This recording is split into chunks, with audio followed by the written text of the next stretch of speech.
Well, good afternoon, everyone. Thank you for joining us here for our webinar, Spiritual Care Within Long-Term Care, Supporting Those More Vulnerable During this Pandemic. I'm very happy to be here co-sponsoring this webinar, the Chaplaincy Innovation Lab and Transforming Chaplaincy. It's been a wonderful partnership for many reasons, but one of them is that we can put on events that are so topical and thematic, and we know there is a need for this type of discussion, so we're very happy to have this panel of experts here together. That is my introduction from the Chaplaincy Innovation Lab. Let me turn it over to Paul Gauchet, who can give you a little bit more detail about our presenters and start us off.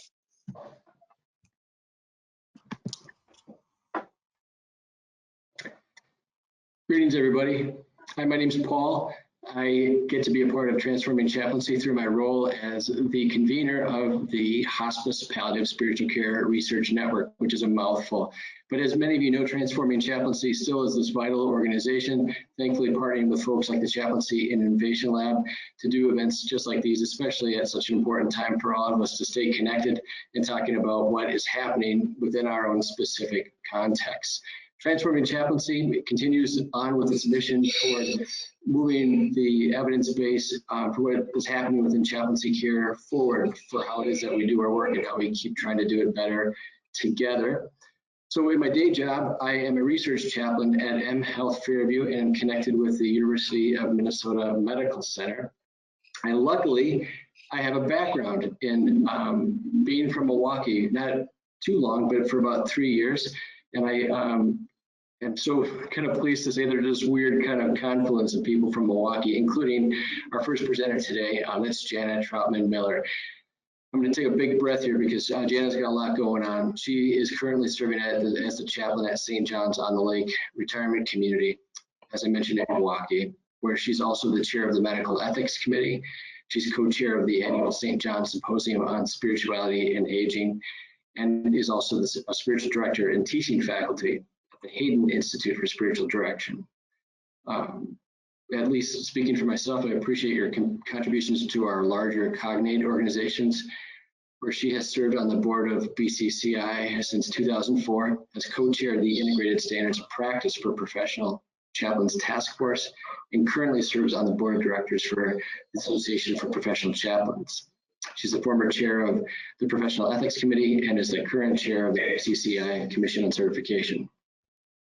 Also with us today is Judy Holmes-Jensen, who I did have the privilege of working with together for a brief time in Milwaukee. Judy there is chaplain, is also an ordained Presbyterian minister at 2 Ascension living still care nursing facilities in Milwaukee, and as well as the Brookfield suburban area outside Milwaukee, where she serves as the Mission and Values Chair, the local Embedded Ethics Resource Center contact, and is also a member of the System Ethics Committee team. Judy also serves as a member of the Ascension Living Spiritual Care Advisory Committee for Ascension Living, and she has additional specialized training and certification in palliative care, critical incident stress management, bereavement resolved through sharing, and end of life and conflict mediation. So thank you, Judy, Jana. And then our final presenter today is Sara Paasche-Orlow, Rabbi Sara, I must say.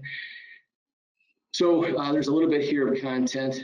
We could say a whole lot more. If you do a little search on PubMed, you'll find some Sara's articles there. She's also, in addition to what's listed here, is a big part of the Hebrew SeniorLife Chaplaincy Institute, which is mentioned there a little bit as the co-founder, is the second bullet point.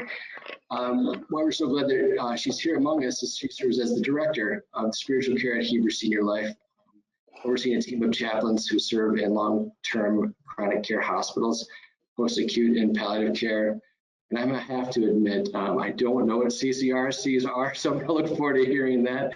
Hospice, home care, and subsidized housing communities across the Boston region. So I'm so pleased that all of you are kindly joining us, and our first presenter, Jana, is here. I'm going to turn it over to you. Thank you. It's good to be here with everyone today. I want to make sure that the slides are getting pulled up so that I can see what I'm saying at any given moment. Like Paul said, I'm Jana Troutman-Miller from Milwaukee. I just want to say a little bit ahead of time that I'm going to have to leave a little bit early because as we know, things, life and death continue to happen. And I just got a call a few minutes ago that one of our long-term residents has just died. And so I need to go and attend to a family who hasn't seen her in a few weeks because of all of this. So if you could move the slide to my first slide of the presentation. There we go. So what are we talking about today when it comes to resident and family care during this time of the COVID crisis? For folks working in long-term care, retirement communities, we are talking about residents who live independently, residents who are in assisted living, residents with dementia, those who rely solely on staff for all their cares in a nursing home, residents who are in for rehabilitation, residents who are on hospice, and all of the family and loved ones of all of the above. Those are the folks that, that we're caring for, the portion that I'll be covering. And with all of this, they may or may not have COVID-19, the COVID-19 virus. And so we find ourselves really balancing a lot of different areas right now, balancing those that may have the virus versus those that don't. And I think one of the things that is unique to being in a situation like long-term care is that we do know our folks. We know them quite well. They are long-term, their family. We're their family. And so in the midst of this, we are in it for the long haul with a lot of folks. The place that I am serving, St. John's on the Lake, is we have currently have around 200 to 300 long-term residents who are independent living. We have a 50-bed nursing home and a 25-bed independent living or assisted living. And we're kind of in this weird place too, because we just have built a new 21-story independent high-rise with a new nursing home and assisted living. And in January, our assisted living and nursing home folks moved into their new space. And so it's been chaos kind of since January anyway, and this is just making it even more so. And next week we have 21 new residents moving into independent living. So life continues to go on, and we're just trying to manage all of that in the meantime. Can you go to the next slide, please? So thinking about then what it is that we're dealing with, and the variety of people that we're providing chaplaincy care to. So whether that is somebody in independent living or in our nursing home, right now we're seeing a lot of helplessness. And our independent folks are very independent, and they'd like to be helpful, and they feel like there's nothing they can do right now. They feel like that so much of their independence that they still really cherish has really been taken away because they're unable to get out and do the things that they have been wanting to do for so long. So that then, of course, creates even more isolation and loneliness, a lot of anger and resentment, especially when they're trying to wrap their heads around all of this. This is new. This is something that some of them trust, some of them don't trust is true. And so as we started taking away a lot of the things that we were doing for them, the gatherings, there was a lot of anger around that. There's obviously more confusion, whether it's our dementia residents with dementia or not. People are just confused because everything changes from day to day. One day we can have gatherings of 50, literally the next we're saying 10, and literally the next no gatherings at all. And so trying to communicate that with folks, some who are on their computers, some who aren't, some who have a tough time remembering things from day to day. So there's a lot of confusion. There's a lot of denial. We're trying to, have our residents wear their masks where they go, and some of them are like, this, I'm not going to do this. This isn't. I've been shut up here. It's not going to bother me. So there can be a lot of denial. There's grief and sadness. They're just sad of what's happening around them out in the world. They're sad and they're grieving the loss of friends and family who have died. They're grieving their own losses and not being able to see their family and friends. And on the other side, there's a lot of acceptance too. There's a lot of, we're all kind of all in this together. I'm going to do my part, and me staying in my apartment is one of those ways of doing that. There's some contentment in there. There's some folks that are saying, I'm getting to some things, some projects that I've been putting off. So this is actually a good time for me to get to those. They're hopeful that they'll all get through this together. There's a lot of resiliency. A lot of folks relying on faith. I'm an Episcopal priest, and the place where I'm at, there's a lot of Episcopalians, and I said that there's more good Episcopalians these days because everybody's doing morning prayer online all of a sudden. They haven't done morning prayer in years, and now all of a sudden everybody's doing it. So there's that sense of that relying on faith. And in it is that sense of community. Even though we're having to isolate and social distancing, we're in this together. So there is that sense of community. And especially because we have these residents, that are in independent versus the folks that are in our nursing home and assisted living, they know that they're having to, the independent folks are having to stay put too, so as to not impact even more the folks that are the most frail. The folks that are dealing with, that have dementia in our care neighborhoods, they're struggling so much too because they rely so much on our activities. They rely so much on the consistent scheduling of things, and that is so much of that has changed, and we're seeing that. We're seeing more falls. We're seeing more confusion because of things slipping that way.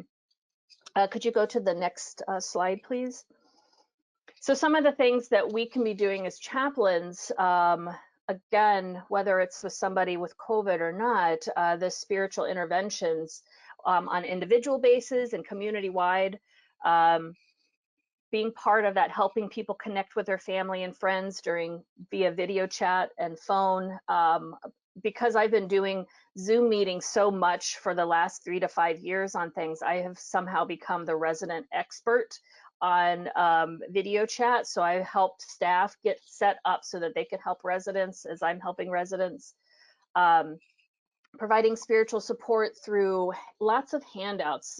They still love these things. And there's folks are taking these handouts that we're either delivering to their doors or that are in centralized places, and they're sending it to their loved ones. And that's a way for them to feel connected to other people. Emailing the resources to those who have a computer. I've set up a YouTube channel that I am recording spiritual things in places around the community that's recognizable, so they feel that sense of community even if they can't get there themselves.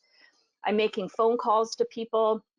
At this point, I'm still able to go and visit folks, so I can do that as well, but reaching out to them via phone first has been helpful. Providing opportunities for them to help.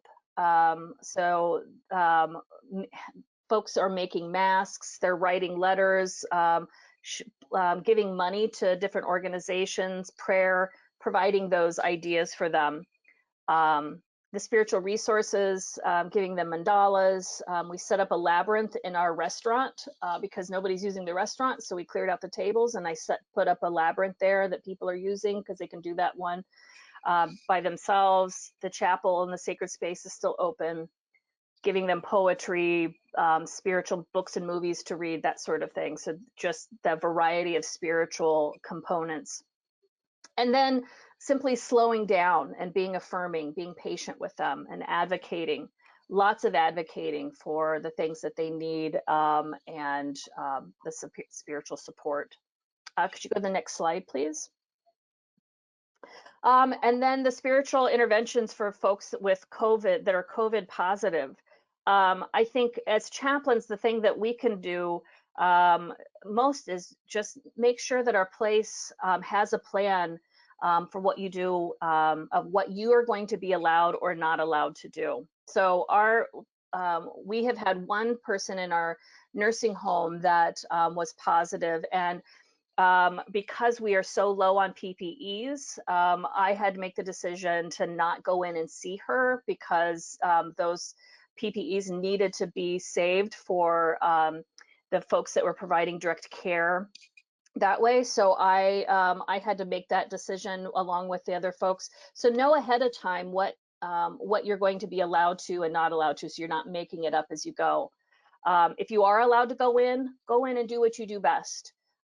If you're not, be creative, do video chat, be at the door and talk to them through the door. Know what your funeral and dying and death protocol is going to be as far as allowing family to go in. And know also what you're going to do with the residents' belongings. So one of the things early on, we had a resident who died whose family is in Washington, D.C. He didn't die of COVID, but we needed to do something with his stuff. So I now have the ashes of his wife that were in his room in my office, and I have his ashes that the funeral home brought to me to be able to care for until family could get here. So be thinking of those sorts of things, so that when things do happen, you don't have to make them up as you go. And then finally, just one more slide, as my time is running low. So spiritual interventions with families, clear communication. They are so frustrated. They're so worried right now, regardless if the resident has COVID or not. They don't get to see and be with their family and loved one as much as they have in the past. So just be really clear with that communication. Talk with them. If the resident is activated, talk to the family about their advanced directives so that you know what might need to happen if they need to go to the hospital or not. And most of all, just know that caring for our residents means we're caring for ourselves, and we have to care for ourselves as chaplains, and we have to care for our staff. And that's such a huge part of what we're doing. In fact, when we were trying to figure out who is going to do what part of this presentation, Judy and I were kind of going back and forth of who would do the staff presentation, because it's such a huge part. So that's my segue into Judy talking about staff support in all of this. If I could interrupt you, Jen, before you go, we had an important question from a participant that wondered about, are you hearing from the residents about that specific fear of COVID entering into your respective spaces and spreading? Sorry for the No, we actually, the thing that we're hearing it more from staff. Our staff is more worried about it than our residents right now. I think our residents are very concerned about it, but they feel like because they are, the vast majority of our residents are abiding by what they need to do with the isolating and the social distancing. They feel like they're doing what they need to do. And we had somebody in our independent who was tested positive, and she got better. And our person in the nursing home also got better too. So we're kind of an anomaly right now. So I'm kind of, that's great. And I'm hoping that that's not going to also make people feel a little passive about it. Like, oh, look, the two people that we did have got better. So, yeah. It's so helpful, Jen. Thanks for joining us. Blessings for you as you journey back to your facility there. Thank you. Thank you. Good afternoon.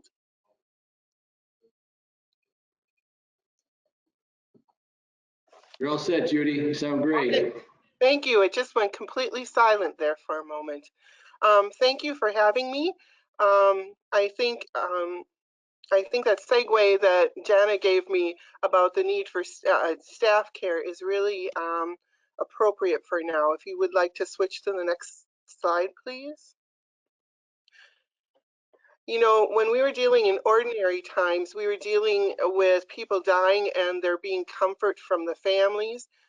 Staff felt that while you know, they knew the death was going to happen, but they felt comforted by the fact the family could be there. And while lives were more narrow, staff really enjoys making it as broad as they can for them and encourage people to live as fully as they can. Sometimes first deaths were hard for staff, but there was always support and encouragement from lots of people. And I always made an effort to get in touch with those folks who were experiencing first deaths. Next slide, please. Basically, what we do is we are present. We round, we sit with associates after a death, and I work hard to bring rituals that give meaning to life transitions, things like having a tree that they can tie ribbons on to remember someone who has passed. Just finding different ways of providing those rituals that help ameliorate the griefs that can build up in a nursing home. Next, please. I also worked hard to develop the spiritual resiliency with my staff. Every morning starts out with reflections or an exercise in mindfulness. Twice monthly, every other week, I go around doing 3-minute retreats with various members of the staff. I teach them how to do breathing exercises, and we sometimes in their mandatory meetings have education about emotions, how to deal with anger, how to deal with frustration, and how to deal with grief. Next slide, please. But we are not there anymore. We are in unprecedented times. Last night I opened up my iPad to find that there was an anonymous tip about a dead body in a shed. It turned out to be not in a shed, but they did find 17 bodies in a morgue that had only room for 4. And the staff was absolutely beside themselves and so grateful that the police came because they felt the police could help them. We are seeing these headlines all over, and I think for long-term care facilities, whether it's independent living, assisted living, or skilled care, staff is extraordinarily anxious. Next slide, please.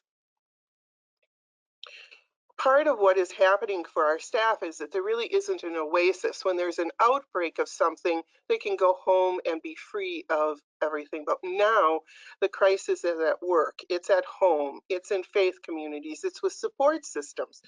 And so the places where they look to have people support them, they are being kept apart and they are in isolation. And at a time for chaplains, at a time when there is a lot of emotional energy being used, we're being asked to be extraordinarily creative and use technology in ways that some of us have never had to use it before. Further, our support systems are collapsing. They just don't simply have the staff simply doesn't have people in their homes to help. I spent time with one of our CNAs who's a single mom, and you know the challenges of keeping her kids on task with homework and keeping them busy and not letting them get in trouble and work is really overwhelming. She used to have family members who would fill in for babysitting and things like that, and they're not able to do that anymore. And the pandemic is getting closer to home. I dealt with 2 associates who were very upset because their children were now asking questions about death and dying that they hadn't expected. And a favorite uncle is currently in the hospital in the ICU on a vent. And when the kids were worried about him, he said, "Don't worry, it's just a cold." And so now when one of them came down with a cold, they're absolutely terrified. So this pandemic is coming closer and closer. And as we get further into it, the choices are going to have invisible consequences because of an invisible disease. If I'm a single mom, do I go to the grocery store? How, if they're not delivering when I'm home, what do I, just the stuff goes on and on and on as I try and work it out. Next slide, please. We're not seeing it yet, but I anticipate that with the difficult decisions that will come, with the difficult things that they will see, with the lack of comfort from family at the bedside for death, we are going to see things like moral injury, which is a very normal response to a very abnormal event. And it hits at the very heart of how the person understood themselves to be. They never thought they'd be in this situation, and they've had to do something that has been very difficult. The spiritual distress I see in the eyes of the coworkers when they are really trying to find answers to questions when the faith and the life understanding they have no longer fits what the questions are asking. And so they are not unmoored, they're not in crisis, but it is very definitely affecting how people are understanding God in their life, how they are understanding death and God, and whether this pandemic is a test or a punishment, or is it only going to be for certain people, that kind of thing. Next slide, please. We do not have enough PPE in our facilities, either one of my facilities. And so there's a sense that the best practices are being changed to fit the situation rather than the evidence-based protocols. Last week I went into work. I was presented with a surgical mask and a paper bag, and I was told to make it work as long as I could. And no matter when I went out of my office, I needed to have it on. There are questions and anger about why weren't we prepared. And for the folks who work in the long-term care facility, they are getting more and more angry at the way it is being talked about on TV. They feel that by saying this only affects the folks over 65 or only if you have comorbidity, that this is really leaning into understanding of our elders as disposable, with ableism and ageism being part of the picture. This was further underscored when a resident who had pneumonia was, when the ER said, "Don't bring them." And it wasn't about keeping them safe. It was about, we are full right now, and you need to be able to handle this there. And so the fear becomes, what if we can't handle it? Are we simply being asked to walk with people and they're just going to be allowed to die if we don't have enough equipment? And this inability to get help for residents when needed really feeds into a moral injury. The good news was that the individual did recover from pneumonia, and although it was a long stretch of recovery, she's doing well now. Next slide. Finding where God is in all of this is really very difficult. And especially many of our CNAs are African American, and part of their faith tradition is gathering together. Of course, I could say that about Presbyterians, Episcopals, and anybody on down the line. Gathering is important. And so the question then becomes too, what does trusting God look like? Or why is this happening, and where is God in the midst of all of this? Further, what does forgiveness look like in the midst of a pandemic? Who are you angry with? Who do you forgive?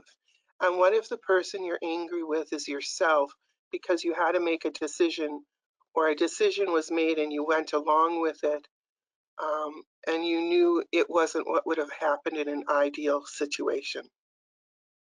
Which leads to survival guilt. How do I live with myself afterwards? Go on. Next slide, please.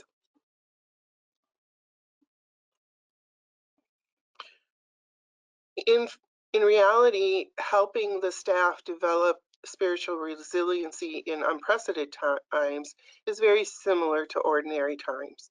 The content changes, how you do it is a little different, but basically it's the same. You're still helping them with reflections and mindfulness techniques, doing stopping in and checking in and offering little pieces of insight and some sort of a way to stop and take a breath because they are running hard. And in little moments, taking advantage of teachable moments. I mean, I'm not so sure we're going to have a lot of mandatory meetings because we need so many people on the floor, but it is part of the process. And making sure that they have an opportunity to learn and try something different if what they're working with and what they're trying isn't working now. Next slide.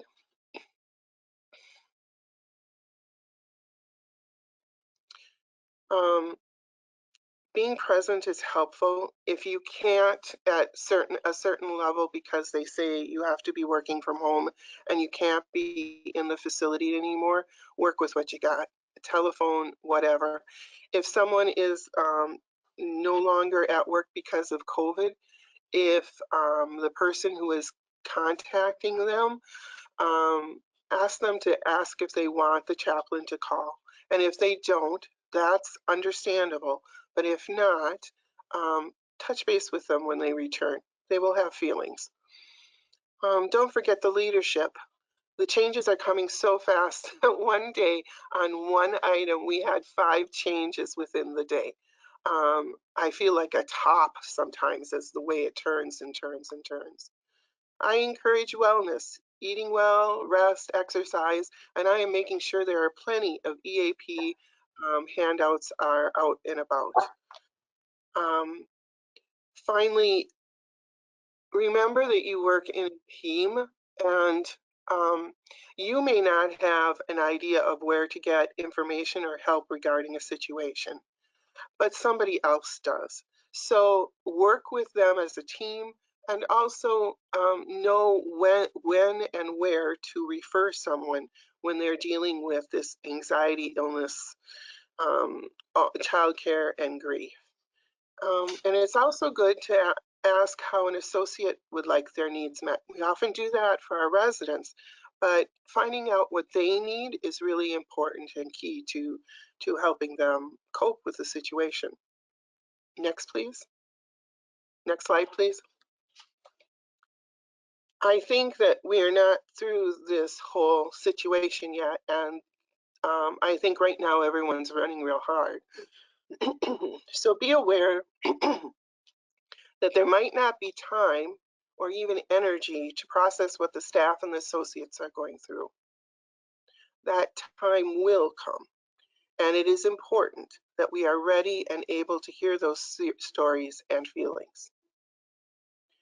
Next slide.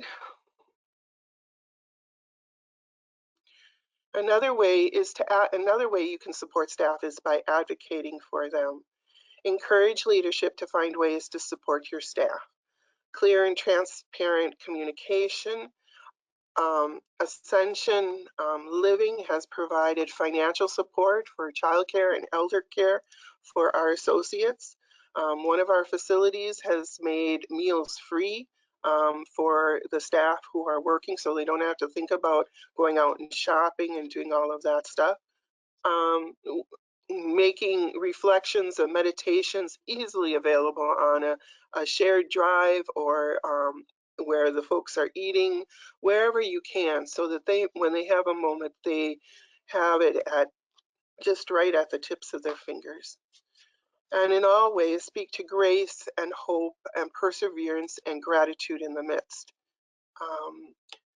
Especially grace. None of us are going to do this perfectly, and we are all doing the best we can, and this is so much bigger than all of us. And finally, help to identify folks who have CISM training or other forms of helping people move through trauma, either doing it online or in person. We obviously want to do that right away, but we would like to do it right away, but actually online or in person, however we can help them. Next slide. Finally, remember that you too are part of the staff, that you are an associate, and it is okay to protect yourself. You are not called to be a martyr. No matter what you understand or feel or think about the decisions that are happening or how things are being handled, it's absolutely essential that you spend time reflecting where you and God are in this. When you are centered, you are better able to help others. Truly, you cannot pour out of an empty cup. Refill yourself at every opportunity. I think that's my last slide, right, Andy? Yes. Thank you, Judy. Thank you so much. Rabbi Sara, great to have you with us too. Hi, good to be here, and I'm sorry you can't visually see me. I seem to be having some technical difficulties there. I want to begin by just giving a short snapshot of the context I'm in, and I'll get rid of the barking dog 1 second.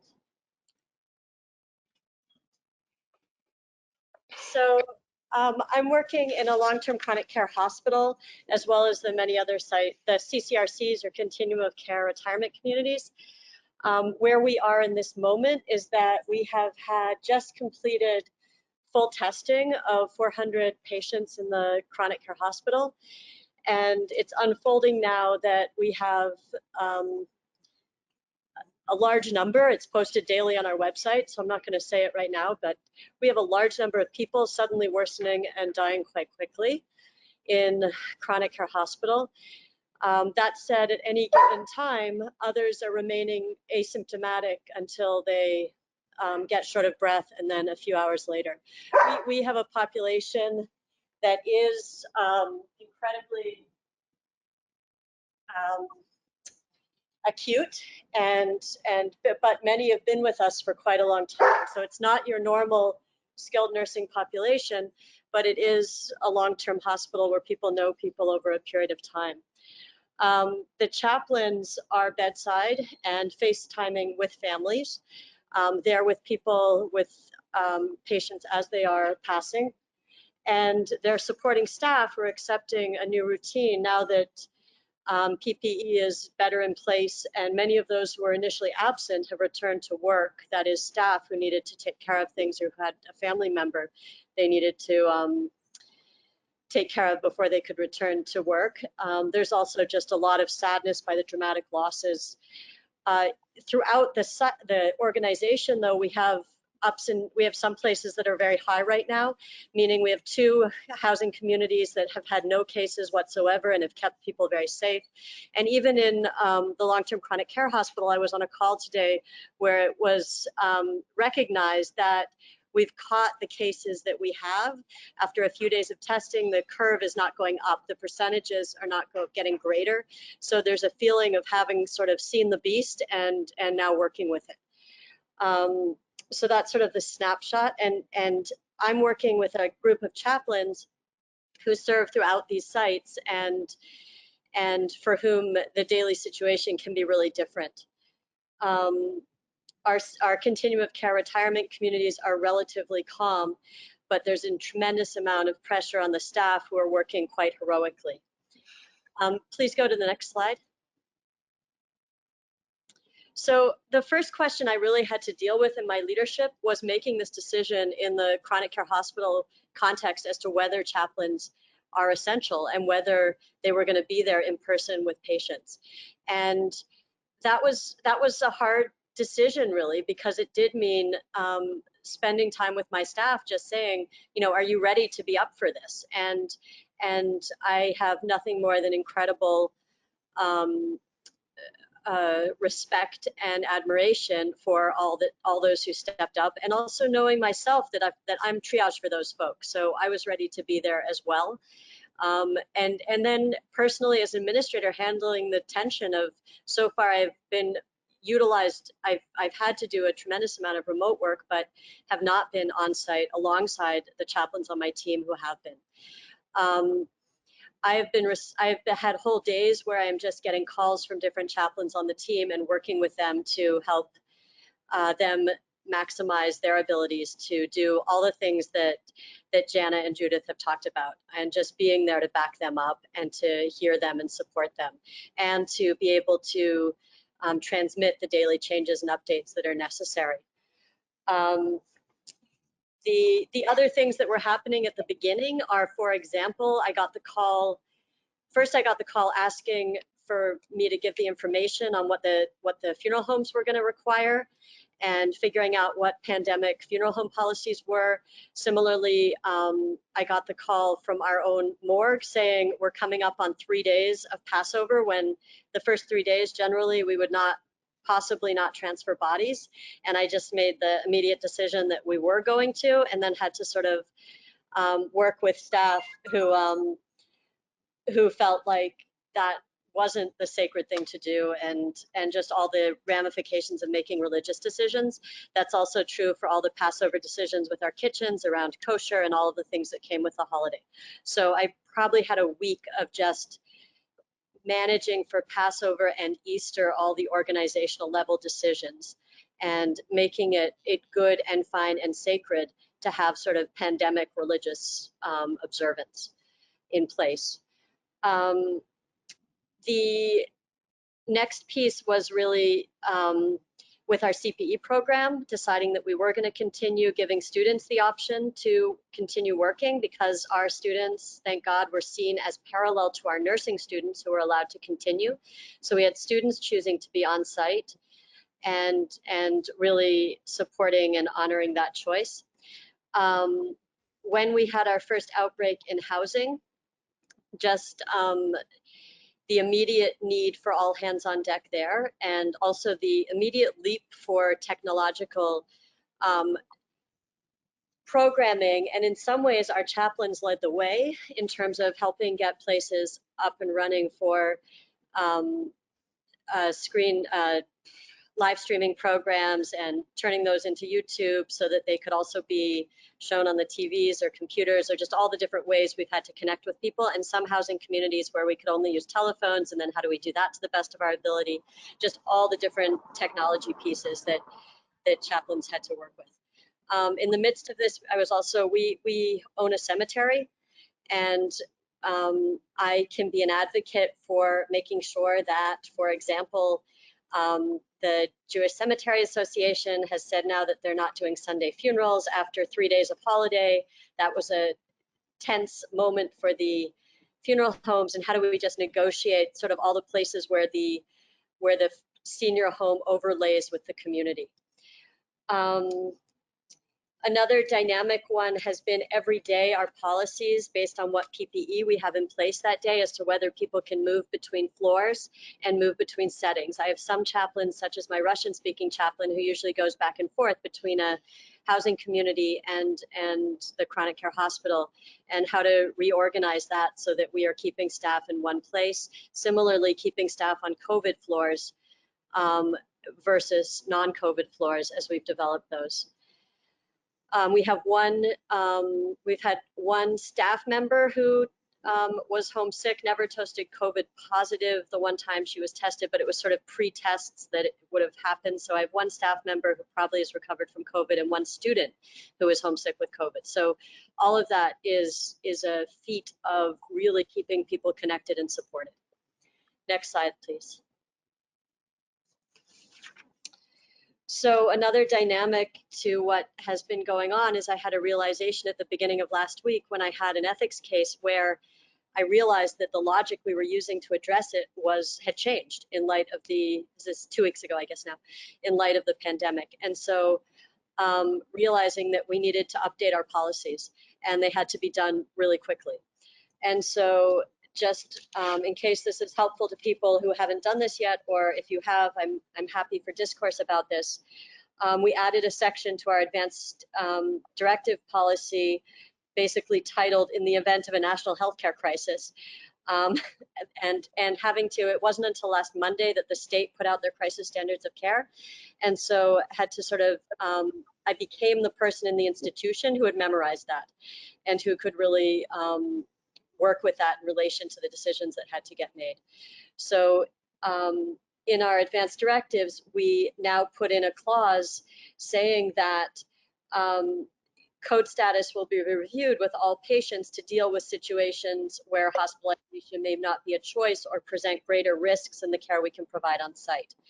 And triggering a palliative care consult for basically all of the 600 patients.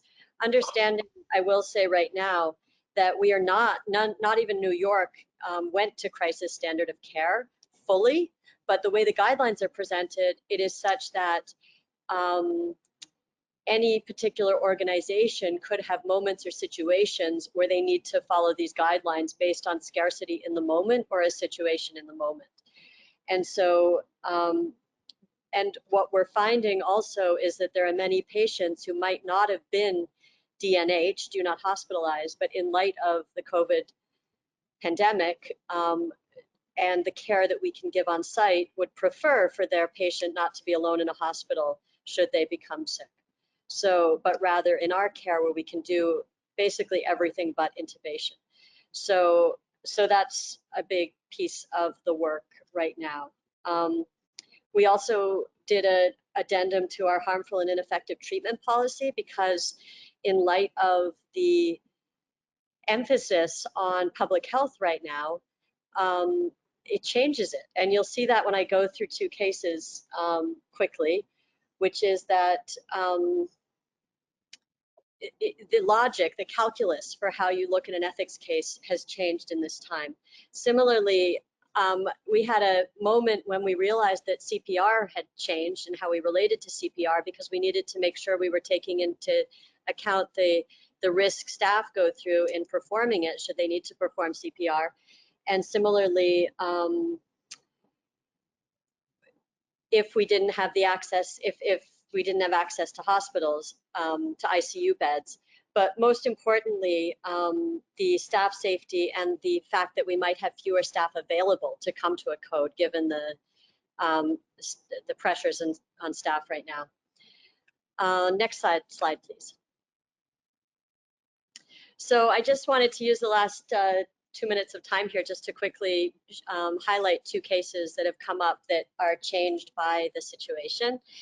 The first case is an 87-year-old woman with end-stage dementia, end-stage debility, end-stage dysphagia, and who is really being kept alive because of our honor of the autonomous choices of the daughter.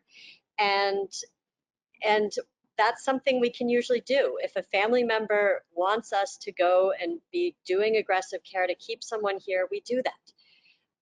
This case came up because the staff felt that at this point, the care was really not effective and that the PICC line was causing the PIT that had been put in the hospital, not by us, was causing the patient discomfort.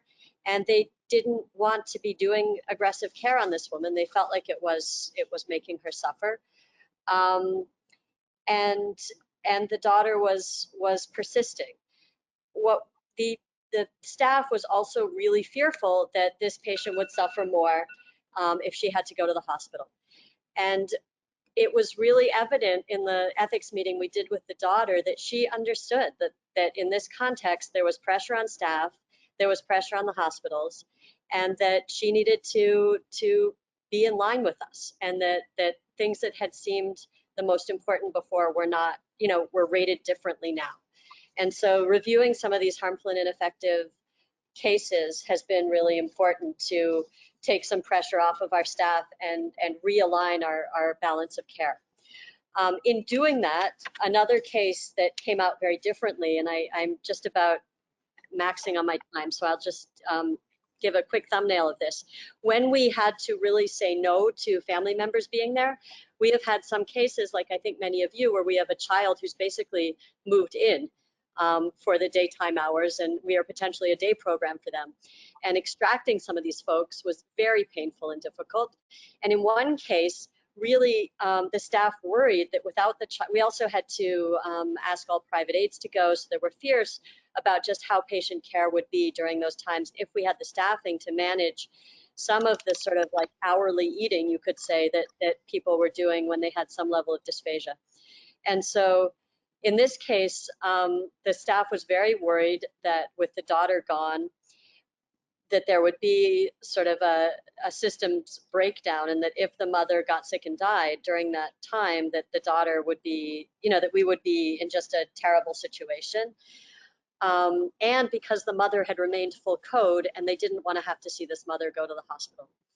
But in this particular situation, the strangest thing happened, which is with the daughter not there, the mother actually proceeded to do better. And it was sort of stunning for the staff, and now puts us in a situation where we really need to think about how much we prioritize autonomy, because as it turns out, decisions by the daughter had really been decisions for herself and not for her mother. For example, the vegan diet that she was requiring and things like that, that the mother, now that she has more autonomy, is choosing differently. So I brought this case because I just felt like it taught us something that we will take past COVID in terms of understanding some of these cases. So I'll stop there and look forward to the discussion.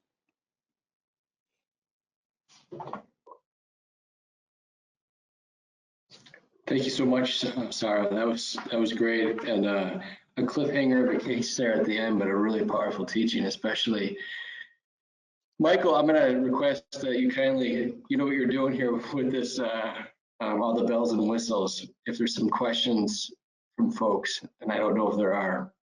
There are. Oh, there are definitely questions. Let me things here so I can still see people.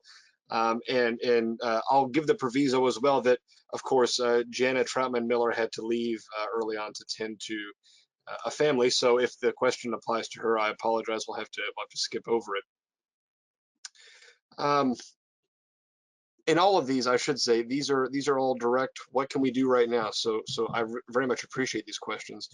This person says, my hospice agency has decided that chaplains can only do phone visits with patients and family. However, our nurses and home health aides are out in the field seeing patients. How can I best support our nurses and home health aides? Should I jump in here, Judith, or do you want to go first? Go ahead, Sara. Okay, so our hospice also made that decision. I think that was a national decision. It like came down from above because it was different from what we were doing in the organization.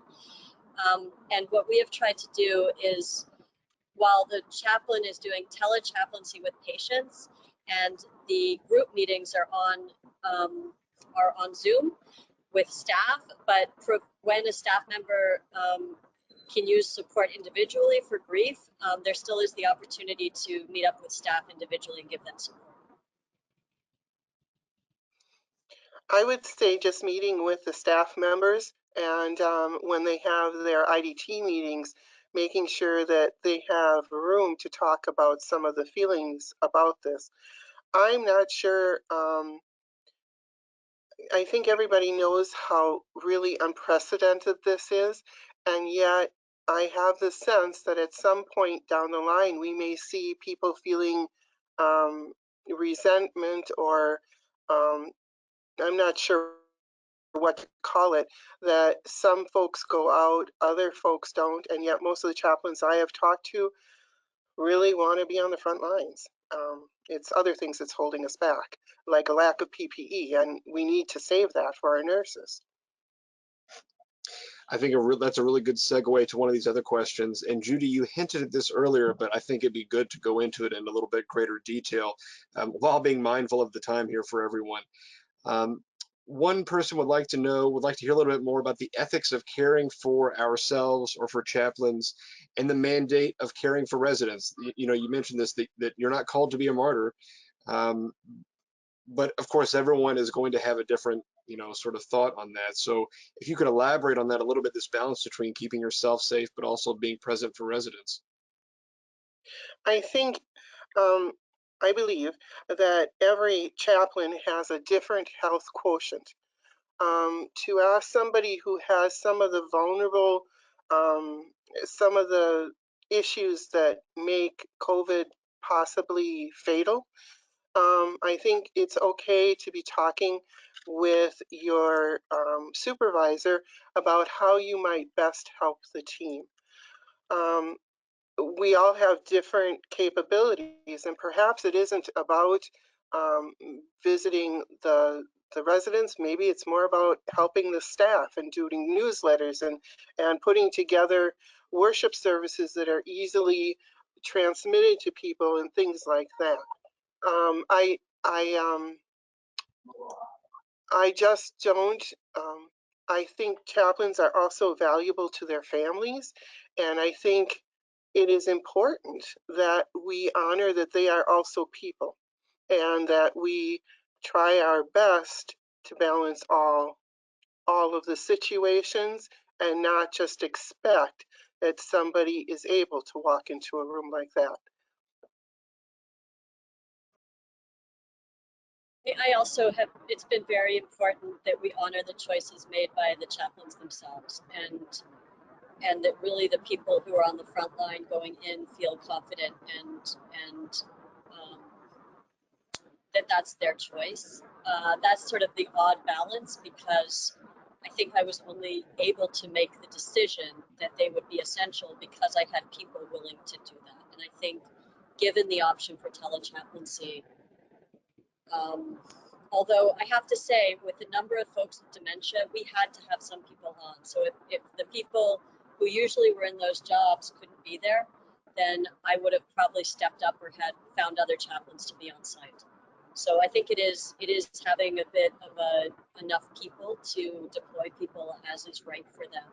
Our palliative care chaplain, for example, is a little bit older and and is not doing in-person care. And that works because other people can be there. And so we're really working, the fact that we're a bigger team is really helping us. It gets a little harder when you're a standalone, but yes, being able to use a team is important. I will apologize to the remaining questions in the queue. We're right up at the top of the hour here, and many people need to move on to other things, especially in the Eastern time zone. We're getting to the end of the workday here, and I'm sure that many people, for those who have the opportunity, it's a good chance to sort of shut down for a little bit here at the end of the week. But thank you both. I'll just say a couple of things here, and then I'll hand it back to Paul. First, again, thank you for your time and your expertise. I keep repeating this over and over for all of our webinars, and that is that, the experts that we have here, they're experiencing it just like anybody else. It's not like you're off somewhere else just giving us your wisdom from on high. So we very much appreciate your time and your energy in sharing in this way. So thank you very much. I want to invite everyone to check out the Chaplaincy Innovation Lab. We do a weekly town hall for chaplains on Tuesdays at noon. Everyone is welcome. We typically have a speaker who says a little bit about their experiences in spirituality and spiritual care. And then it's really just a chance for chaplains to talk to each other and ask, open-ended questions. There's no set theme. It's just a place for chaplains to be. So please do come join us on Tuesdays at noon. You can find that at chaplaincyinnovation.org. Paul, I will hand it to you. Yeah, and I want to continue on the theme of gratitude for the expert panelists. Thank you again so much. And the gratitude to Chaplaincy Innovation Lab as a partner. And next week, there's a webinar that's being done on Thursday, the 23rd, related to the work or ritual that we all do with one another, especially amid these times. So please join us for that. Check out the Chaplaincy Innovation Lab website. We'd love to see you visit us on the Transforming Chaplaincy website. And please consider joining the Hospice Palliative Spiritual Care Research Network. Thank you so much. Thank you. Thank you, everyone. Oh, one more thing for the people that haven't left. This is recorded and we will send it out. So if you came late or for whatever reason, we will record it. Everyone who was registered will get a recording. So no worries there. You can share it by all means. So thank you. Anyway, I'll let you go. Thank you. Thanks.